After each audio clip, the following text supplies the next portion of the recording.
Hey guys, Chris Dorry here. Today I'm going to go through my 2021 AFL Rising Star predictions. It's important to mention before I start that everything I say in this video is not financial advice, and frankly, if you're thinking about betting in any way, shape or form, I would be suggesting that you seek a financial education. So what I've got here, on the left hand side we've got my predictions, and on the right hand side we've got what the betting agencies are believing, which I'm really using more than anything for the purposes of, I guess this shows the general consensus, or I guess what appears to be popular opinion at this stage. So to go through my predictions, so I've got Matt Rowell winning, of course. And for me, it's a pretty straightforward decision on the basis that even this time last year, I was predicting Matt Rowell would win Gold Coast Best and Fairest. And assuming he gets through the season healthy, I think he can both do that and win the Rising Star. And with no other players really on this list in that sort of consideration or that sort of bracket where they won't be coming top one, top two in Best and Fairest. So Matt Rowell's the pretty obvious winner there. And look, his pre-season signs, he was great in the contest, but he does need to, I guess, get back still to the form that he was at last year, where really he was presenting up the footy, blocking for teammates, just doing a lot of great stuff around the ground. So I want to see Matt Rowell get back to that, but even if he does play like he did during the pre-season, I still believe that it would be still a foregone conclusion that, assuming Rowell has a healthy season, he'll win the award. But for places 2 and 3, so for me, these guys you could pick in any order, but for me, I'm going Tom Green and Hayden Young would be my predictions. So I'm looking at a Green as someone where he can become one of, if not the premier stoppage player in the competition. With obviously a really loaded GWS midfield, it's going to be hard for him to necessarily take on such a prominent role this year. And as we saw from Hopper in the preseason, well, he does similar things, so it's hard for Green necessarily to be able to be that first possession winner at stoppages at all times, as he really has the scope to be that almost best in the competition at. So, but I think obviously he's going to have a terrific season and he'll be a real force in there and he'll be a real asset for GWS. So definitely one to look out for. Just the sheer first possession winning, knows where to be, just seems to get it, dish by hand. You'll see that a lot. So he's someone to look forward to. And then Hayden Young. So obviously his kicking's terrific, just stops his opponents as well. So you've really got that balanced two-way game with Hayden Young. So I think he'll be terrific. He'll take some kickouts off Luke Ryan, I imagine, this year. And I expect fully that he'll be an asset for Fremantle. And then moving down the list. So I'm thinking 4th and 5th, my best guess at this point would be probably a Lachlan Scholl for Adelaide, where I'm thinking he'll be pretty clearly best 22 and he'll hold his spot throughout the year. I don't think there's much doubt around that. But yeah, he'll generate some drive on the outside across half-back, good kick, covers the ground. So look, here's someone who I think will be a good piece and a good contributor again this year. And then we've got a Braden Campbell. So for me, probably Braden Campbell will be the top vote getter from last year's draft class. And really it comes down to role for me, where playing that role off halfback, being that rebounder, having the capabilities to generate drive by foot, generate some run, I think he's going to be probably the top polling first year player. But I think that would be a close conversation, and there's a few that would be in that sort of conversation. So it's really the top 3 that I'm reasonably high conviction on, whereas sort of 4 and 5, it's a bit more open, and it really opens up from there is my feel. But there's a clear number 1 anyway. So looking at some of the betting, and there's some interesting names there. So in number 2 spot is Jamara. So I'm a big Jamara fan. I still think he's going to be one of the really great players to come out of the 2020 AFL draft, but I think it's premature having him in the number 2 slot here, where he's not looking like he'll be playing round 1, and it'll probably take some time for him to acclimatise and earn his way into the Dogs lineup. So given that, it's probably a bit unrealistic to be expecting that he could get nominated this year, and that's fine, but I don't necessarily think he'll come certainly top 3 in the award. I wouldn't expect. So I think that's a bit high. Will Phillips, love his game. I think he'll be a really good midfielder even as soon as this year. But the problem from a practical sense is North Melbourne have a strong midfield and it's going to be hard to break into. So as with Jamara, is not likely to be playing round 1, so given that, he really shouldn't be so high up the list, would be my thinking at this point. And then Riley Thilthorpe, so you could again say pretty similar there, where again he's a tall, he probably, I wouldn't be thinking appears in round 1. I think we'll see quite a bit of him this year as well, as with say a Jamara and even a Will Phillips, I think has the scope to play quite a bit this year, but I don't necessarily think you're going to get a full season from him. I think he'll really be eased in initially, and then maybe from there he's got the scope to hold his spots. So I wouldn't be going too crazy with expectations there.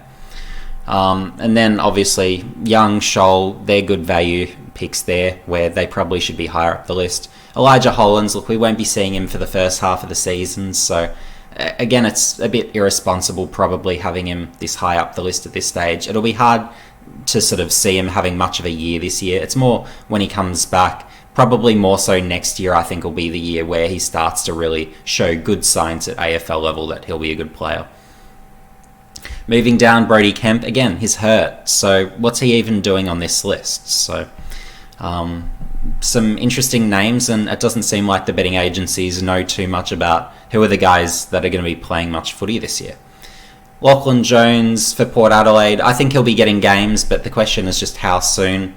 Unclear if he's named round 1. He possibly isn't, so because it's just a hard team to break into ultimately. Port are a great team at this point, so that's going to be hard, but of course he's AFL ready, and he's someone where once he gets in, he'll be hard to really get out of that team, because he's that sort of calibre of player. Very ready, had a great year in the SANFL last year. So and then a Tom Powell. So for me, he's probably, if Braden Campbell's going to be that top, I guess, performing first year player, to put it that way, I'd say probably Powell is that next best bet, where interestingly North Melbourne weren't using him really through, I guess, at centre bounces. So given that, he's going to be more of a probably wing half forward role, mostly for North Melbourne. So in that sort of role, look, given he's not going to be necessarily at the centre bounces, it's hard to necessarily see him being in, say, a top 5 in the Rising Star contention. So that I don't think he'd be necessarily far off. So could go as high as maybe 4 or 5, but I think he's more of a, most likely, I'd say 6 to 10 in the polling would be my prediction. Denver Grainger-Barras, look, I think we'll be seeing him this year. Don't know if it's round 1, I'd say probably not, but I think he will get stretches of games. But look, he's still skinny, still developing, he's a tall, so look, I wouldn't be predicting a tall to be winning the award. It's just, they need a few years to develop. It's just, if you've tracked the development of key position players over time, you'll notice that it's really seasons 3 and 4 that they come good. It's not season 1 that they're good. It really takes time.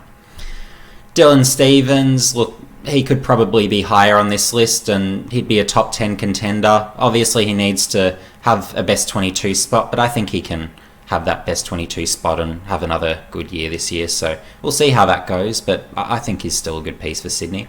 And Errol Goulden, so I think he's going to have a good first year, although I've got him quite low in my power rankings. For those who have seen my top 75 power rankings from last year's draft, I do see him very much as a round 1, year 1 player. So I think round 1 we're going to see him line up for Sydney, and I think he's going to have a reasonable first year. My main query with him is more, will he develop the game necessarily to be a really long-term player and really be able to take those steps with his game from where he is at this point? That's sort of my query, because being a sort of smaller type, they don't necessarily always develop, as we've seen with, say, a Lewis Taylor in the past, where he was good in his first year, but then he never sort of took that next step. So I'm hoping with Goulden, fingers crossed for his sake, that he can really keep taking those steps forward.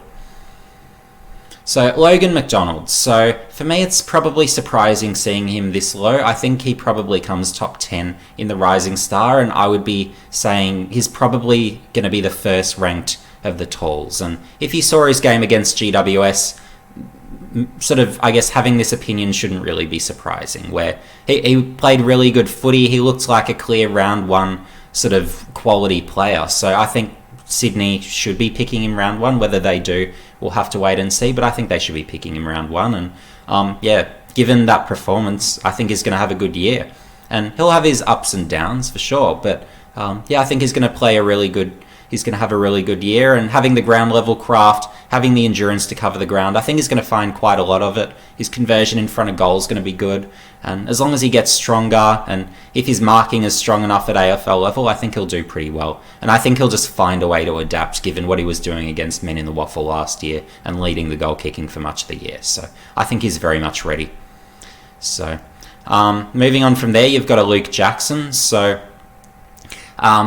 playing mostly forward, look, he's not a forward. He's a ruck, and he'll get some more ruck minutes. He'll take some minutes off Gawn this year.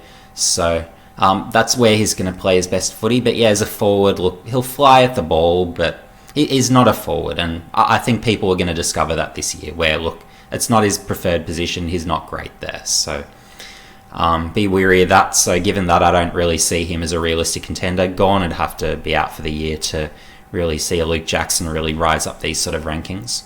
And then we've got a Damon Greaves. So he showed some signs in his 3 games or whatever it was last year and provided some rebound from defence. We'll have to see whether he's a best 22 player this year for Hawthorn.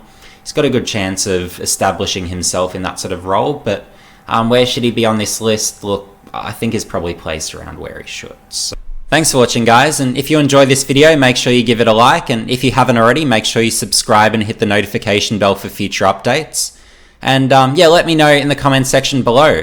Will Matt Rowell be the runaway winner of the Rising Star Award as I'm expecting, or could someone else contend? I think personally it's really who's contending for 2nd and 3rd, and I've got my own opinion on that, but is there someone else perhaps that you like for 2nd or 3rd place? That'd be interesting to hear also.